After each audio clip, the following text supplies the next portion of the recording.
Good morning students, welcome to this video. मैं Amrita Singh, faculty of education, Jamshedpur women's college Jamshedpur, आपके लिए एक वीडियो लेकर आई हूँ।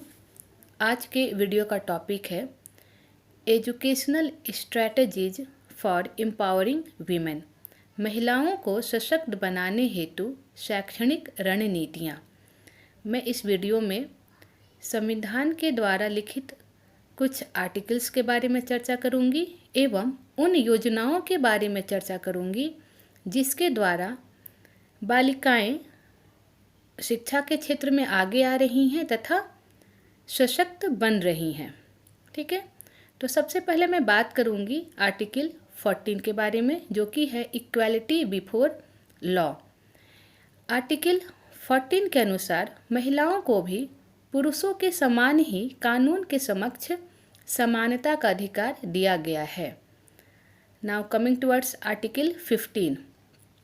आर्टिकल 15 के अनुसार राज्य किसी नागरिक के प्रति धर्म, मूल वंश, जाति, लिंग अथवा जन्म स्थान के आधार पर कोई भेदभाव नहीं करेगा।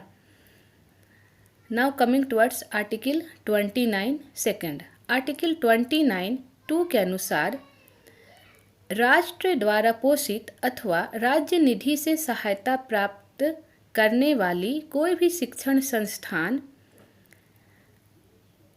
किसी भी बालक के प्रति नामांकन के दौरान उसके धर्म, मूल वंश, जाति, लिंग अथवा जन्म स्थान के आधार पर कोई भेदभाव नहीं करेगा। Now coming towards article 45, free and compulsory education for children. इसके अनुसार राज्य सभी बालकों के लिए, जिसमें लड़के तथा लड़कियां दोनों शामिल हैं, उनके लिए 14 वर्ष की आयु पूरी होने तक निःशुल्क एवं अनिवार्य शिक्षा की व्यवस्था करेगा। अब मैं आती हूँ विश्वविद्यालय शिक्षा आयोग की तरफ। विश्वविद्यालय शिक्षा आयोग ने कहा है कि हम लोगों को तब तक शिक्षित नहीं कर सकते जब तक हमारे समाज की स्त्रियां शिक्षित नहीं होंगी। यदि शिक्षा को स्त्रियों अथवा पुरुषों तक सीमित करने की बात हो तो शिक्षा को स्त्रियों को दिया जाना चाहिए, क्योंकि स्त्रियां ही अपनी भावी संतान को शिक्षित कर सकती हैं। विश्वविद्यालय शिक्षा आयोग ने कॉलेजों में सहशिक्षा की भी सिफारिश की। उसने कहा कि जिस प्रकार इंजीनियरिंग तथा मेडिकल कॉलेजों में सहशिक्षा की व्यवस्था है, उसी प्रकार सामान्य कॉलेजों में भी सहशिक्षा की व्यवस्था की जानी चाहिए। अब मैं बात करूंगी हंसा मेहता कमेटी की। हंसा मेहता कमेटी की रिपोर्ट आई थी 1962 में। इसने मुख्य रूप से लड़के तथा लड़कियों के पाठ्यक्रम के बारे में चर्चा की थी। इस कमेटी के रिपोर्ट के अनुसार प्रारंभिक स्तर पर बालक तथा बालिकाओं के पाठ्यक्रम में कोई अंतर नहीं किया जाना चाहिए। इसने एक और मुख्य बात कही थी कि चूँकि लड़के तथा लड़कियों एवं महिलाओं तथा पुरुषों में सामाजिक एवं मनोवैज्ञानिक रूप से कुछ अंतर पाए जाते हैं, इसलिए पाठ्यक्रम तैयार करते समय इन सभी बातों का ख्याल रखा जाना चाहिए। इसके बाद इन्होंने पाठ्य पुस्तक पर भी चर्चा की थी। इन्होंने कहा था कि पाठ्य पुस्तक में इस प्रकार की कोई भी बात को न पढ़ाई जाए जिसमें लिंग आधारित भेदभाव होते हों। इसके अलावा इन्होंने प्रारंभिक स्तर तक सहशिक्षा को अपनाए जाने की बात कही थी। अब मैं आती हूँ ऑपरेशन ब्लैक बोर्ड की ओर। ऑपरेशन ब्लैक बोर्ड के अनुसार जो आगामी शिक्षकों की नियुक्ति होगी, उसमें 50% महिला शिक्षकों की नियुक्ति होनी चाहिए। Now coming towards Navodaya Vidyalaya. Navodaya Vidyalaya में बालिकाओं की संख्या। स्त्री शिक्षा को आगे बढ़ाने के लिए, या यूँ कहें कि लड़कियों को आगे बढ़ाने के लिए नवोदय विद्यालयों में 33% सीट लड़कियों के लिए आरक्षित किया गया है।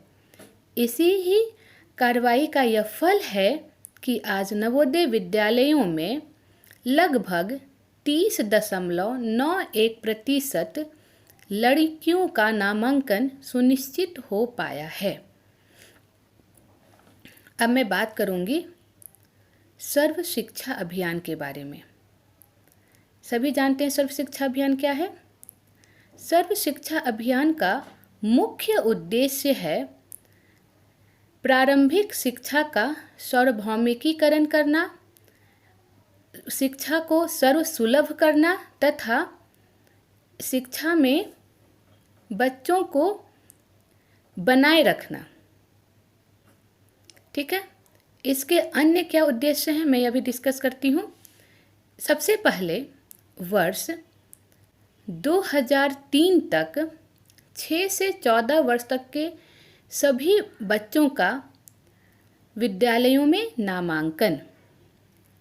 इसका दूसरा उद्देश्य है वर्ष 2007 तक सभी बच्चे कम से कम 5 वर्ष तक के विद्यालय शिक्षा को पूरी कर लें। तीसरा उद्देश्य है वर्ष 2010 तक सभी बच्चे कम से कम 8 वर्ष तक के विद्यालय शिक्षा को पूरी कर लें। इसके बाद इसका चौथा उद्देश्य है कि विद्यालयों में गुणवत्तापूर्ण शिक्षा देना तथा यह शिक्षा उनके जीवन के लिए उपयोगी हो। इसके अलावा विद्यालयों में अतिरिक्त कक्षा कक्ष की व्यवस्था, प्रसाधन की व्यवस्था एवं शुद्ध पेयजल की व्यवस्था करना। इसके अलावा विद्यालयों में जहाँ पर शिक्षकों की संख्या कम है वहाँ शिक्षकों की संख्या को बढ़ाना। ठीक है, अब मैं बात करूँगी कस्तूरबा गांधी बालिका विद्यालय के बारे में। कस्तूरबा गांधी बालिका विद्यालय योजना के अंतर्गत प्रारंभिक स्तर पर अनुसूचित जाति, अनुसूचित जनजाति एवं अन्य पिछड़े वर्ग की लड़कियों के लिए शिक्षा मुहैया करने हेतु दुर्गम स्थानों में आवासीय सुविधाओं सहित 750 विद्यालय खोलने का प्रावधान रखा गया है।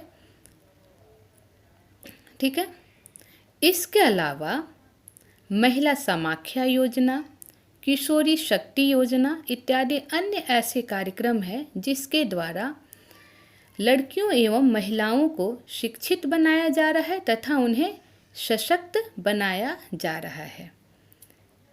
इस वीडियो में अब तक के लिए इतना ही। Okay, thank you.